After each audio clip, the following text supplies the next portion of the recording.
Hello friends, welcome back once again. Friends, आज हम लोग जानेंगे पुष्पी पादपों के शरीर की संरचना के बारे में। हमने स्टार्टअप किया था और कल हमने आपको बताया था कोशिका स्तर के बारे में। पिछले क्लास में हमने पढ़ा था पौधों की शरीर की संरचना, पौधों के शरीर की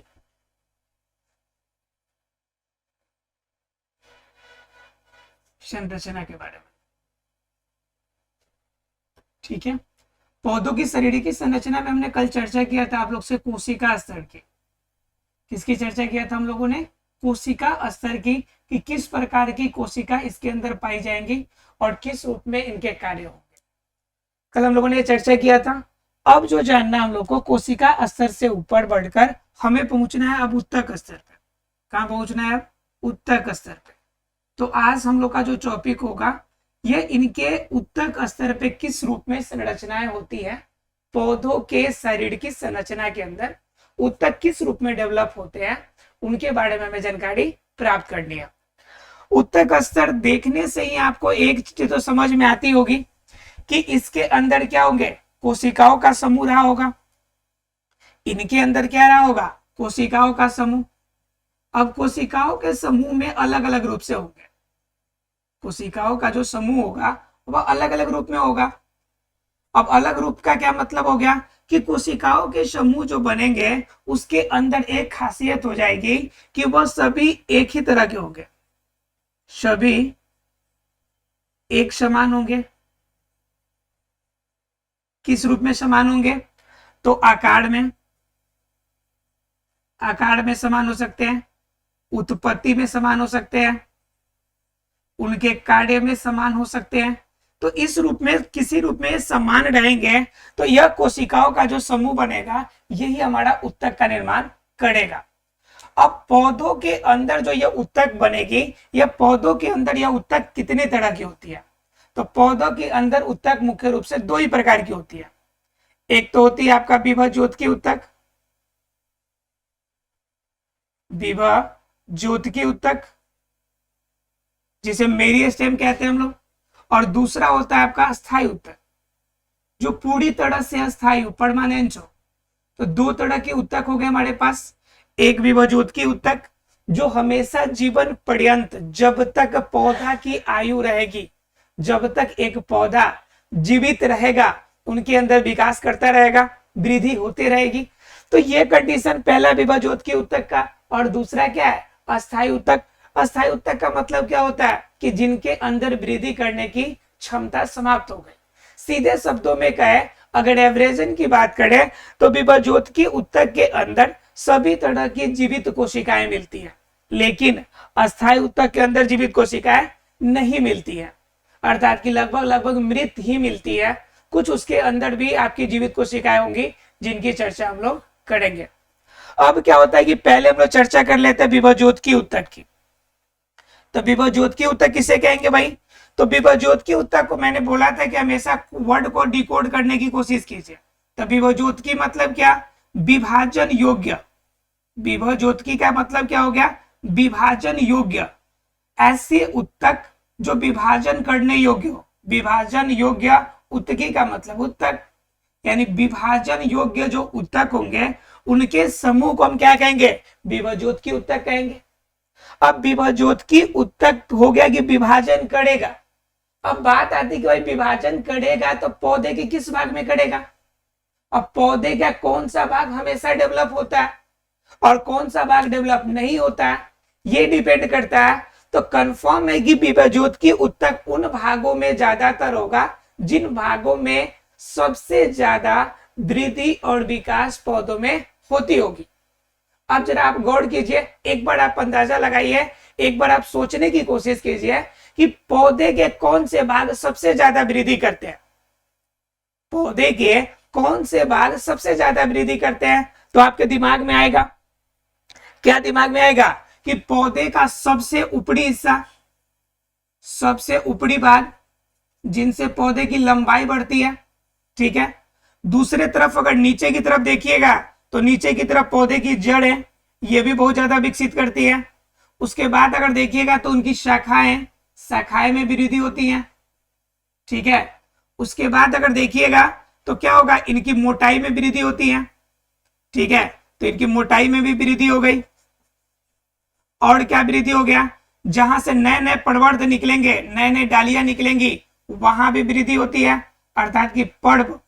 इसे हम लोग कहते हैं पर्व, इंग्लिश में इसे कहते हैं नोड्स। क्या कहते हैं, नोड्स। तो लगभग अगर देखा जाए तो इन्हीं 5 भागों में आपको सबसे ज्यादा वृद्धि देखने को मिलती है, अर्थात कि पौधों के सबसे ऊपरी भाग में, पौधे के सबसे नीचे जड़ वाले हिस्से में, उनकी शाखाओं में वृद्धि होंगी।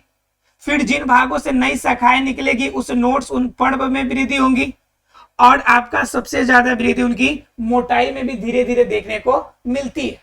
अब कंफर्म है कि इन 5 जगहों में वृद्धि होती है, तो कंफर्म है यहाँ पे कि विभाज्योतकी उत्तक, जो विभाजन करने योग्य उत्तक होंगी, वो उत्तक भी इन 5 जगहों पर पाई जाएंगी, क्योंकि इन्हीं के अंदर विभाजन करने की क्षमता है। पौधे के अंदर और कोई भी उत्तक नहीं है जो विभाजन कर ले, या जो कोशिकाएं विभाजन करके उनकी जनसंख्या को बढ़ाए, उनकी लंबाई को बढ़ाए। तो कंफर्म है कि इनमें विभाजन करने वाला एक ही उत्तक है, विभाज्योतकी उत्तक। तो कंफर्म है कि इन 5 जगह पे कौन से उत्तक पाए जाएंगे, विभाज्योतकी उत्तक पाए जाएंगे।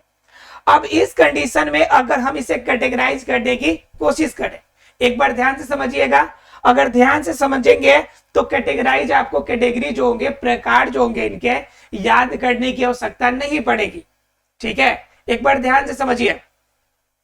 अब देखिए, सबसे ऊपर बढ़ रहा है तो इसकी लंबाई बढ़ रही है, नीचे बढ़ रही है तो जड़ की लंबाई बढ़ रही है, अगर साइड में शाखा बढ़ रही है तो भी लंबाई बढ़ रही है। तो तीनों केस में लंबाई बढ़ रही है। तो हम लंबाई बढ़ने वाले का एक ग्रुप ले सकते हैं जिनसे पौधे की लंबाई बढ़े। ठीक है, और लंबाई किन किन भागों में बढ़ेगी भाई, तो लंबाई सबसे ऊपर वाले हिस्से में, अर्थात क्या, प्रतंत्र के सबसे ऊपर वाले हिस्से में, अर्थात कि प्रतंत्र में। ठीक है, उसके बाद क्या, इनकी शाखाएं में वृद्धि होंगी, शाखाएं में वृद्धि होंगी। और कहां वृद्धि होंगी, इनकी जड़ें नीचे की तरफ विकसित हो रही हैं तो जड़ें में वृद्धि होंगी। अब बताइए, तो इनकी लंबाई के बेस पे 3 जगह वृद्धि होगी, तो एक कैटेगरी हमने बना दिया। ठीक है, दूसरी कैटेगरी हमने आपकी पर्व की कर दी, कि जिसमें आपका पर्व, जहां से आपकी शाखा निकलेंगी। दूसरी वृद्धि क्या, तना का वो हिस्सा जहां से नए प्रवर्ध निकलते हैं, जहां से क्या हो, जहां से नए प्रवर्ध निकलेंगे।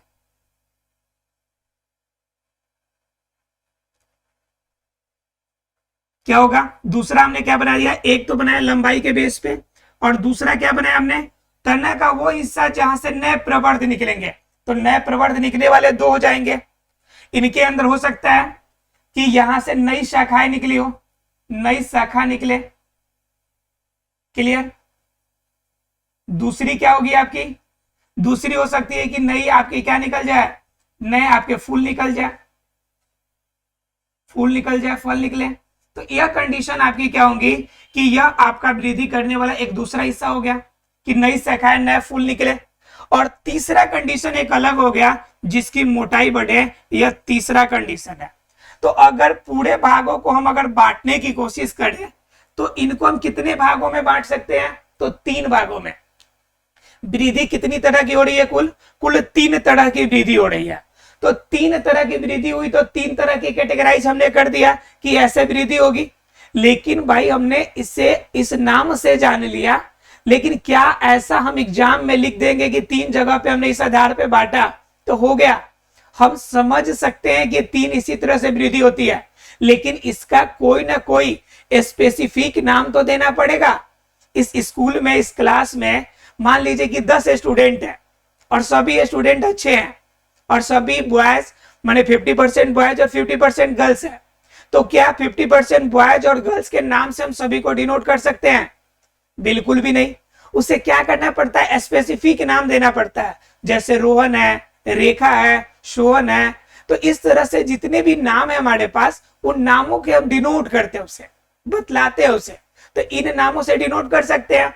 तो वह कंडीशन हमारा क्या हो जाएगा कि वह कंडीशन हमारा हो जाता है कि स्पेसिफिक नाम देना। तो अब उसी तरह से हमने इसके अगर प्रकार किए हैं तो इनका भी हमें नामकरण करना पड़ेगा। तो नामकरण करते हैं जो जिससे लंबाई बढ़ रही है, जिससे लंबाई बढ़ती है तो उनका नाम हमने दे दिया कि एक अलग ये कोशिका होंगी, ये अलग उत्तक होंगे जिनसे इनकी सिर्फ क्या होगी, लंबाई बढ़ेगी। तो लंबाई जो बढ़ेगी उनको क्या कर दिया गया कि ये सबसे ऊपर वाले हिस्से वाले में, तो इससे हम लोग कहेंगे शीर्षस्थ। क्या कहेंगे, शीर्षस्थ। शीर्षस्थ का मतलब जो सबसे ऊपर वाले हिस्से पे हो, सबसे ऊपर वाला हिस्सा, जड़ के सबसे नीचे वाला हिस्सा ये भी सबसे बाहरी हुआ, और शाखा का सबसे ऊपर वाला मतलब कि ये भी क्या हो गया, इसका शीर्ष वाला भाग। तो जो भी पौधे के, जो भी उत्तक पौधे के शीर्ष वाले भाग में रहकर उसमें वृद्धि करता है उसे हम लोग क्या कहेंगे, शीर्षस्थ उत्तक कहेंगे। बात समझ में आ रही है। वैसा विभज्योतकी उत्तक जो पौधों के जो वृद्धि करने वाले पार्ट होते हैं, जो लंबाई में सबसे ऊपरी भाग में होते हैं, देखिए शीर्षस्थ क्या हो जाएगा, पौधों में पाए जाने वाला वो उत्तक, पौधों में वो विभज्योतकी उत्तक, विभज्योतकी उत्तक जो क्या हो, जो पौधों के शीर्ष भागों में हो, पौधों के शीर्ष भागों में। अब देखिए कंफ्यूजन क्या हो जाती है, यहीं पे क्रिएट हो जाती है स्टूडेंट को, कंफ्यूजन भागों में हो। अब क्या होती है कि बच्चे क्या समझते हैं कि शीर्ष का मतलब सिर्फ ऊपर वाला शीर्ष, तो सबसे ऊपर वाला शीर्ष तो ऊपर के लिए जिम्मेवार है, शाखा का सबसे ऊपर वाला शीर्ष तो साइड के लिए जिम्मेवार है, और जड़ का सबसे नीचे वाला ये भी तो सबसे बाहरी रूप में आपका है, कार्य करता है वृद्धि के लिए। तो इस कंडीशन में तीनों इसका शीर्ष भाग हुआ, और तीनों में जो भी शीर्ष भाग में वृद्धि होगा उस उत्तक को हम क्या कहेंगे, शीर्षस्थ विभज्योतकी उत्तक। यानी कि ऐसा विभज्योतकी उत्तक जो पौधों के शीर्ष भागों में हो और शीर्ष भागों में उनकी वृद्धि के लिए जिम्मेवार हो, तो उसे हम क्या कहेंगे, शीर्षस्थ विभज्योतकी उत्तक। पहला क्लियर है आप लोगों को। अब क्या होता है कि कंडीशन दूसरा होता है कि कभी कभी क्या होता है कि शीर्षस्थ विभज्योतकी उत्तक वृद्धि किया, और वृद्धि करने के बाद कुछ दिन के बाद थोड़ा पुराना हो गया। तो पुराना हो जाने का मतलब क्या है, ध्यान से समझिएगा तो समझ में आएगा कि आपका मान लीजिए कि आपका यहाँ पे बनाते, देखिए ध्यान से, मान लीजिए कि ये छोटा सा पौधा है, ठीक है, इतना ही लंबाई है इसकी। अब धीरे धीरे विकास के यहाँ पे आपका विभज्योतकी उत्तक है, कौन वाला, शीर्षस्थ वाला, शीर्षस्थ विभज्योतकी उत्तक है यहाँ पर। अब शीर्षस्थ विभज्योतकी उत्तक है, और ये क्या कर गया कि यहां से थोड़ा और वृद्धि कर गया, थोड़ा और वृद्धि करके यहां तक बढ़ गया। और जब यहां तक बढ़ गए, दिख रहा है आप लोग को, थोड़ा सा बड़ा कर देते हैं,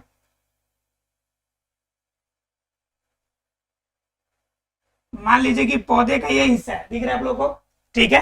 अब पौधे के इतना तक है तो यहाँ पे कौन सा उत्तक होगा, शीर्षस्थ। अब शीर्षस्थ उत्तक से थोड़ा सा और वृद्धि किया पौधा, तो पौधा वृद्धि करेगा तो ऊपर की तरफ बढ़ेगा, ये ऊपर की तरफ और बढ़ गया, तो यह उत्तक जो हो गया पुराना हो गया। ये वाला उत्तक अब शीर्ष वाले हिस्से में नहीं रहा, यह जो उत्तक है अब शीर्ष वाले भाग में तो रहा नहीं, पहले शीर्ष यहाँ पर था लेकिन अब तो शीर्ष यहाँ पे आ गया है। तो इस कंडीशन में यह उत्तक जो होगा यहां से नया तो आगे नहीं बढ़ सकता है, लेकिन साइड में नया प्रवर्ध निकाल के शाखाएं निकाल सकता है। तो वो कहता है कि शीर्षस्थ, ध्यान से समझिएगा, जब शीर्षस्थ विभज्योतकी उत्तक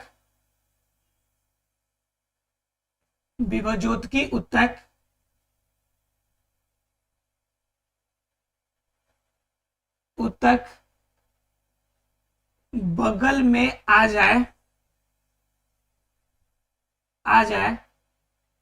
जो नए प्रवर्ध निकालने में मदद करे, जो नए प्रवर्ध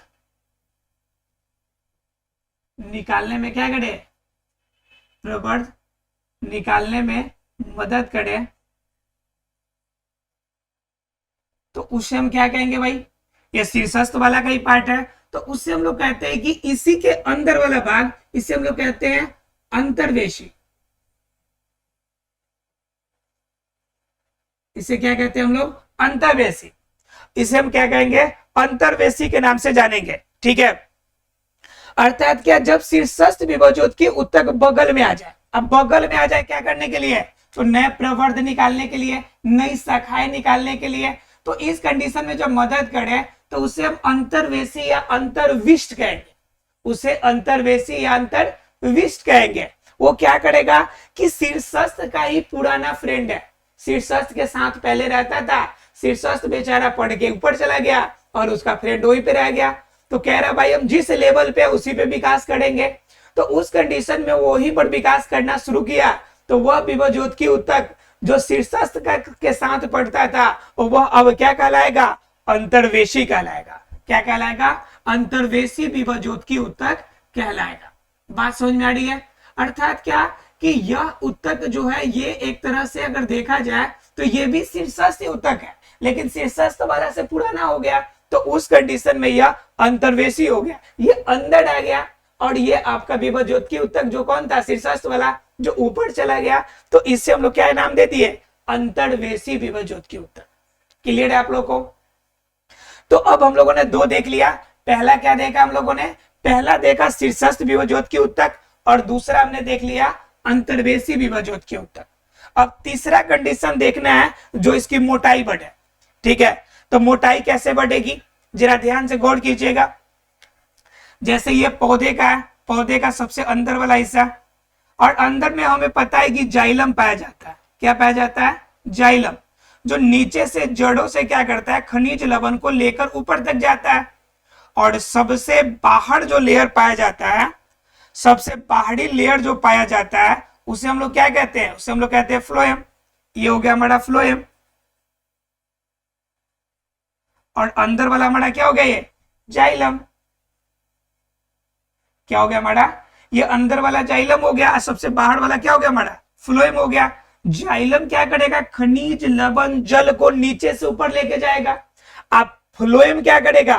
फ्लोएम भोजन को, आपका बने हुए जो भोजन पत्तियों में तैयार होगी उसको ले जाकर वेटर का काम करेगा, सबको देगा, भाई खाना तैयार हो गया, आप खाना खा लो, खाना खा लो। तो ये कंडीशन किसका है? फ्लोएम का है। फ्लोएम वेटर का काम करेगा। और आपका ढोने वाला हलवाई का काम कौन करेगा? तो हलवाई का काम हमारा पतिया करती है, क्योंकि किचन तो ही पे है। और उसके बाद भोजन को पहुंचा, सॉरी, खाद्य पदार्थों को ढोने का काम किसका है? जाइलम का है। तो यह कंडीशन अंदर में क्या होता है कि जाइलम होता है, और बाहर हमारा फ्लोएम हो गया। दो कंडीशन हो गया, ये बाहर फ्लोएम और अंदर क्या हो गया? जाइलम। अब क्या होता है कि दोनों कंडीशन में पौधे प्रॉपर चल रहे होते हैं, लेकिन अब क्या कर रही है कि प्रॉपर रूप से पौधे की थोड़ी सी मोटाई बढ़नी है। तो मोटाई कब बढ़ेगा? ये तो अपने स्तर में है। तो बीच में क्या होता है कि बीच में कुछ मटेरियल आपका धीरे धीरे गैप होता है, तो बीच में कुछ मटेरियल इनके बीच में आ जाते हैं। जाइलम और फ्लोएम के बीच में कुछ कुछ मटेरियल बढ़ने लगता है, और ये जो मटेरियल जाइलम और फ्लोएम के बीच में है इसे हम लोग कहते हैं कैम्बियम। क्या कहते हैं इसे? कैम्बियम। तो यह कैम्बियम जब बढ़ेगा तो जरा ध्यान से समझिएगा, इसकी मोटाई अगर मान लीजिए कि यहां से यहां तक अगर 10 सेंटीमीटर पहले थी, कितना सेंटीमीटर थी? 10 सेंटीमीटर। कब? जब कैम्बियम ज्यादा विकसित नहीं हुआ था तब 10 सेंटीमीटर थी। लेकिन अब क्या हो गया? कैम्बियम इसमें आ गया 10 सेंटीमीटर के साथ, मान लीजिए कि 1 सेंटीमीटर कैम्बियम इसमें आ गया। तो अब इसकी मोटाई कुल कितनी हो गई? इनकी प्याज की मोटाई तो 11 सेंटीमीटर। तो बताइए इसकी मोटाई में वृद्धि हुई कि नहीं हुई? इसकी मोटाई में वृद्धि हुई कि नहीं हुई? तो यह जो वृद्धि होती है, यह जो मोटाई में वृद्धि होती है, यह किसकी वजह से होगी? तो यह मोटाई होती है आपकी विभवज्योत की उत्तक की वजह से। किसकी वजह से भी होती है? विभवज्योत की उत्तक की वजह से होती है। और विभवज्योत की उत्तक की वजह से होगी तो कंफर्म है कि इनका भी कुछ नामकरण किया जाएगा। तो इससे हम नाम देते हैं कि यह काम साइड में कर रहा है या बगल में कर रहा है, तो इस वजह से इसका नाम देते हैं हम लोग पार्श्व। पार्श्व का मतलब क्या होता है? बगल में। पार्श्व विभवज्योत की उत्तक, पार्श्व विभवज्योत की उत्तक। क्लियर है आप लोग को? पार्श्व विभवज्योत की उत्तक, ठीक है, पार्श्व विभवज्योत की उत्तक। तो इस कंडीशन में क्या हो गया कि पार्श्व मतलब कि साइड में जाएगा, साइड में वृद्धि करेगा, तो वह पार्श्व विभवज्योत की उत्तक। मतलब अगर इसको डिफाइन करना हो तो क्या करेंगे डिफाइन हम लोग जी, ठीक है। इसको करेंगे हम लोग वैसा विभवज्योत उत्तक, वैसा विभवज्योत उत्तक जो क्या करे, जो पौधों की मोटाई में मदद करे, जो पौधों के पार्श्व भाग में वृद्धि करके उसकी मोटाई में वृद्धि करे, उसकी मोटाई बढ़ाए, ठीक है। मोटाई जो बढ़ाएगा वह क्या कहलाएगा हमारा, वह कहलाएगा हमारा तीसरा पार्श्व विभवज्योत उत्तक। अब इस कंडीशन में एग्जाम्पल में आएगा, तो एग्जाम्पल में हम क्या लिख सकते हैं, एग्जाम्पल में लिख सकते हैं हम लोग कैम्बियम को, कैम्बियम इसका एग्जाम्पल है। इसके अलावा हम और लिख सकते हैं कॉक कैम्बियम, जब ज्यादा पुराना होगा, जब आपका कठोर आवरण बनना शुरू होगा तो उस कंडीशन में भी आपका वृद्धि होगा, तो इसे हम लोग क्या बोलते हैं, कॉक कैम्बियम। तो ये भी एक एग्जाम्पल हो जाएंगे किसके, आपके पार्श्व विभवज्योत उत्तक के। समझ में आ रही है आप लोग को बात, मतलब क्या है कि विभवज्योत उत्तक उसे कहेंगे जो पौधों को वृद्धि के लिए जिम्मेवार हो, पौधे में वृद्धि करके दिखाए। और पौधे में वृद्धि करने का मतलब है कि पौधे का तो एक सीमित समय होगा ना जी, एक सीमित जगह होगा जहां पे वृद्धि कर सकता है। अब वृद्धि करने का मतलब क्या है कि पौधे के अंदर जो वृद्धि होगी वह वृद्धि मुख्य रूप से 3 क्षेत्रों के अंदर होगी। तो 3 क्षेत्रों में क्या होगी, यह सबसे ऊपर वाला हिस्सा, जड़े वाले हिस्से, शाखाएं वाले हिस्से, मतलब किसी भी रूप में जब इनके अंदर जो उत्तक होंगे इनके किसी न किसी शीर्ष भाग पर हो, अर्थात कि इनकी लंबाई में वृद्धि करे, भले प्रो में, शाखाएं में, जड़े में, किसी रूप में वृद्धि करे, तो उसे हम लोग क्या कहेंगे, शीर्षस्थ विभवज्योत उत्तक।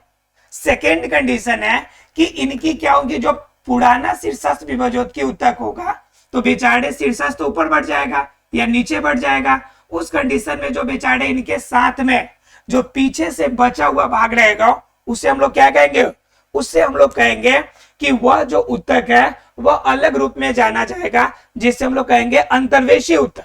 क्या कहेंगे, अंतर्वेशी उत्तक। और अंतर्वेशी उत्तक कहता है कि शीर्षस्थ उत्तक का ही बगल वाला हिस्सा होता है जो नए प्रवर्ध निकालने में क्या करेगा, हमें मदद करेगा। और तीसरा कंडीशन कह रहा है कि पार्श्व विभवज्योत उत्तक। पार्श्व का मतलब क्या, बगल के हिस्से में। हमने बताया कि आपका जाइलम अंदर में है, बाहर फ्लोएम है, बीच में कैम्बियम का लेयर बढ़ता गया। और कैम्बियम का लेयर बढ़ने का मतलब है कैम्बियम साल में 2, एक शीत वाला और एक बसंत वाला, 2 कंडीशन में साल में 2 आपके क्या कहते हैं, 2 दारू होते हैं, संत दारू, सॉरी बसंत दारू और शीत दारू। तो उस कंडीशन में साल में 2 लेयर, 2 बलाएं बनेंगे। तो कंडीशन में कैम्बियम जब बढ़ेगी तो कंफर्म है कि इनके अंदर क्या बढ़ेगी, मोटाई बढ़ेगी। और जब मोटाई बढ़ेगी तो इसे हम लोग क्या कहेंगे, पार्श्व विभवज्योत उत्तक। क्योंकि क्या कर रहा है, इसके पार्श्व भाग में, इसके बगल में वृद्धि कर रहा है। तो जो विभवज्योत उत्तक इसके बगल में, इसकी मोटाई में वृद्धि करे उसे हम लोग क्या कहेंगे, पार्श्व विभवज्योत उत्तक कहेंगे। अर्थात क्या, वैसा विभवज्योत उत्तक जो पौधों के पार्श्व भाग में वृद्धि करके उसकी मोटाई बढ़ा दे। तब मोटाई वृद्धि कराएगा तो पार्श्विक हो गया। तो इस तरह से हमने क्या देखे कि विभवज्योत उत्तक कुल कितने प्रकार के होते हैं, तो 3 प्रकार के। एक अंतर्वेशी, सॉरी एक आपका सबसे ऊपर वाला शीर्षस्थ, उसके बाद अंतर्वेशी और उसके बाद आपका क्या, तो ये पार्श्विक विभवज्योत उत्तक। क्लियर है आप लोग को? अगर विभवज्योत उत्तक क्लियर है तब हम लोग जानेंगे अस्थायी उत्तक के बारे में। ठीक है, चलिए अब अस्थायी उत्तक स्टार्ट करते हैं। ऐसा क्लियर हो गया होगा आप लोग को ये पॉइंट। चलिए अगर बात कर लेते हैं हम लोग अस्थायी उत्तक की, तो अस्थायी उत्तक की अगर बात करेंगे तो कंफर्म है कि हम कह रहे हैं कि उत्तक जो अस्थायी हो। तो अस्थायी उत्तक वास्तव में बनता कैसे है कि यह जो विभवज्योत उत्तक है इनके अंदर जब वृद्धि करने की क्षमता खत्म हो जाए, जो वृद्धि कर रहा है, जो विभाजन हो रहा है पौध कोशिका के अंदर, तो कोशिका विभाजन की क्षमता का क्षय हो जाएगा। अब कोशिका विभाजन की क्षमता नहीं होगी तो कंफर्म है कि वो अस्थायी हो जाएगा। जिस कंडीशन में रहेगा अपने आप को उसी के अकॉर्डिंग क्या कर पाएगा, वो ढाल पाएगा। तो वह कंडीशन कहलाता है हमारा अस्थायी उत्तक का। अर्थात अस्थायी ऊतक हमारा क्या होगा, विभज्योतकी ऊतक का ही थोड़ा सा विकसित रूप होगा। क्या होगा, विभज्योतकी ऊतक का विकसित रूप होगा, जिनके अंदर क्या क्षमता नहीं होगी, तो जिनके अंदर विभाजन की क्षमता नहीं होगी। तो कहता है आपका अस्थायी ऊतक कि वैसा ऊतक जिनके अंदर, जिनमें विभाजन की क्षमता समाप्त हो गई हो, जिनमें विभाजन की क्षमता क्या हो गई हो, क्षमता समाप्त हो, तो उससे हम लोग क्या कहेंगे, तो उससे हम कहेंगे अस्थायी ऊतक। अस्थायी ऊतक मतलब इनके अंदर विभाजन नहीं होगी। विभाजन का मतलब कोशिका विभाजन नहीं होगी। विभाजन का मतलब क्या, कोशिका विभाजन की क्षमता समाप्त, कोशिका विभाजन की क्षमता नहीं होगी। क्लियर है आप लोग को? तो कंफर्म है कि कोशिका विभाजन नहीं होगी तो क्या होगा कि इनका वृद्धि विकास नहीं होगा। अब आपके मन में भी क्वेश्चन आ रहे होंगे कि जब विभाजन नहीं होगी तो अस्थायी ऊतक की वृद्धि कैसे होगी, अस्थायी ऊतक बढ़ेगा कैसे, ये माइंड में तो लॉजिक चल रहा होगा। ठीक उसी प्रकार होगा वृद्धि, जैसे आपके बाल निर्जीव है फिर भी वृद्धि हो रही है, नाखून निर्जीव है फिर भी वृद्धि हो रही है। जरा सोचिए कि वो कैसे वृद्धि हो रही है। अगर वो समझ में आ रहा है आपको तो समझिए कि इनके अंदर भी वृद्धि होगी। और ये लॉजिक आपको समझ में आएगा तो ये भी समझ में आ जाएगा कि बाल क्यों वृद्धि करते हैं, नाखून क्यों वृद्धि होती है। तो कंडीशन दोनों एक दूसरे से क्या है, एक दूसरे से कनेक्टेड है। ठीक है, अब जरा समझने की कोशिश कीजिए कि अस्थायी ऊतक में क्या होता है। कि अस्थायी ऊतक में क्या होता है कि मान लीजिए कि ये आपका विभज्योतकी ऊतक है, ठीक है, शीर्ष वाले हिस्से का। अब ये वृद्धि करके ऊपर बढ़ गया, ठीक है, और ये विभज्योतकी ऊतक साइड में बढ़ते चले गए, अंदर वृद्धि होता गया और ये बाहर में इकट्ठा निकलते चले गए। अब बाहर में जब ये विभज्योतकी ऊतक आ गया तो धीरे धीरे अंदर का लेयर तो आपका क्या हो गया, बाहर वाला जो लेयर आया, इनके अंदर विभाजन की क्षमता समाप्त, विभाजन की क्षमता क्या हो गई, समाप्त हो गई, विभाजन की क्षमता समाप्त। अब इस कंडीशन में ये वाला ऊतक हमारा कहला गया क्या, अस्थायी ऊतक कहलाएगा, अस्थायी ऊतक कहलाएगा। अब दिमाग में बात आती है कि क्या यह जो बाहर वाला हिस्सा है, जो हमारा अस्थायी ऊतक का लेयर है, क्या इनमें वृद्धि विकास नहीं होगी? तो बिल्कुल होगी भाई। कैसे होगी, अब जरा ध्यान से समझिएगा कि अंदर वाला जो अंतर्वेशी और अंदर वाला जो आपका पार्श्विक विभज्योतकी ऊतक है, वो जब ज्यादा पुराना होगा तो पुराना होने के बाद वह ऊतक आपका बाहर की तरफ निकलेगा। जो विभज्योतकी ऊतक वो बाहर की तरफ निकलेगा। जिस कंडीशन में वो बाहर की तरफ निकलेगा और उनके अंदर विभाजन की क्षमता समाप्त होगी, फिर वो क्या करेगा, सपोर्ट करते हुए कहां पहुंच जाएगा, अस्थायी ऊतक के पास पहुंच जाएगा। कहां पहुंच जाएगा, अस्थायी ऊतक के पास। तो सीधे शब्दों में कहे कि अस्थायी ऊतक में वृद्धि ना होकर क्या होती है, विभज्योतकी ऊतक का अस्थायी ऊतक बनने की प्रक्रिया जो होती है कंटिन्यू रहती है। विभज्योतकी ऊतक का अस्थायी ऊतक में बदलने की प्रक्रिया कंटिन्यू चलती रहती है। इन वजह से जटिल ऊतक, जो अस्थायी ऊतक है उनमें वृद्धि जो होती है कंटिन्यू चलती रहती है। तो समझ सकते हैं हम लोग कि अस्थायी ऊतक वास्तव में वृद्धि कैसे करता है, तो विभज्योतकी ऊतक के कारण। ठीक है, अंदर का सेल पुराना होता है, मृत होता है, वह अस्थायी ऊतक में कन्वर्ट होता है। अस्थायी ऊतक का एक लेयर आया, तब तक विभज्योतकी ऊतक पुराना हुआ, फिर दूसरा लेयर इसमें चिपक गया, विभज्योतकी अस्थायी ऊतक थोड़ा और बढ़ गया, फिर पीछे से एक और लेयर आपका आ गया। तो इस कंडीशन में नीचे से मृत होकर विभज्योतकी ऊतक का लेयर चिपकता जाता है और अस्थायी ऊतक बाहर से देखने में लगता है कि अस्थायी ऊतक में भी वृद्धि हो रही है। तो यह कंडीशन क्या कहलाता है, यह कंडीशन कहलाता है हमारा अस्थायी ऊतक का। अब अस्थायी ऊतक जब जानते हैं हम लोग, तो इसके अंदर भी मुख्य रूप से अस्थायी ऊतक दो प्रकार के, कितने प्रकार के, दो प्रकार के। तो अस्थायी ऊतक दो प्रकार के कौन कौन, एक होता है कि सरल अस्थायी ऊतक। इनके अंदर भी अस्थायी ऊतक दो प्रकार के, कौन कौन, एक सरल अस्थायी ऊतक और दूसरा कैसा, जटिल अस्थायी ऊतक। और सरल और जटिल में क्या अंतर भाई, तो सरल उसे कहेंगे जिनके अंदर क्या होंगी, कोशिकाएं जो जुड़ी होंगी, उन कोशिकाओं की आकार आकृति एक जैसी होंगी। नहीं समझ में आया कि आकार आकृति एक जैसी मतलब, जरा ध्यान से समझिए, दोनों में अंतर करने की कोशिश कीजिएगा। दोनों उत्तक है और दोनों में एक बार अंतर करने की कोशिश कीजिए। इसका नाम हमने दे दिया ए। ये दूसरा स्ट्रक्चर है, इसका नाम दे दिया हमने बी। तीसरा लेयर दे दिया हमने,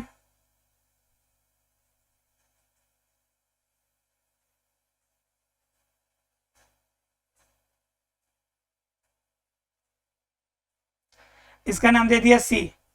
अब जरा ए, बी और सी तीनों में अंतर करने की कोशिश कीजिए। तो यहां पर देखेंगे कि सभी एक जैसे सर्कल है।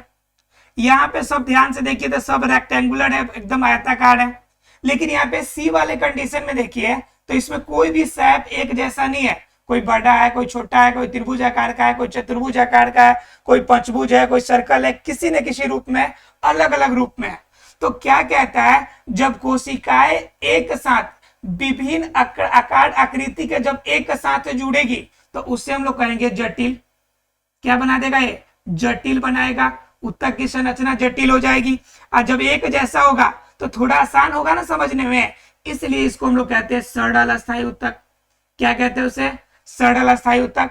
जटिल क्या? जो कि उत्तकों की संरचना, जिनके अंदर कोशिका की संरचना जटिल हो, जिन्हें समझने में दिक्कत हो, तो उसे हम लोग क्या कहेंगे? जटिल अस्थायी उत्तक। और जो समझने में इजी हो, जिसे आसानी से समझ सके, जिसे लगे कि भाई ये हमारे लिए बेनिफिशियल है, तो वह कंडीशन हमारा क्या होगा? सरल अस्थायी उत्तक। अर्थात कि अस्थायी उत्तक का भी कंडीशन दो होगा, सरल और जटिल। फिर हम क्या करेंगे? सरल अस्थायी उत्तक को भी दो भागों में बांटेंगे। इन सभी की चर्चा हम लोग कल अस्थायी उत्तक के टॉपिक में करेंगे। ऐसा फ्रेंड्स, आज विभज्योत की उत्तक की टॉपिक आपको क्लियर हो गई होगी। मिलते हैं अगले क्लास में, तब तक के लिए thank you very much friends. हंसते रहिए, मुस्कुराते रहिए।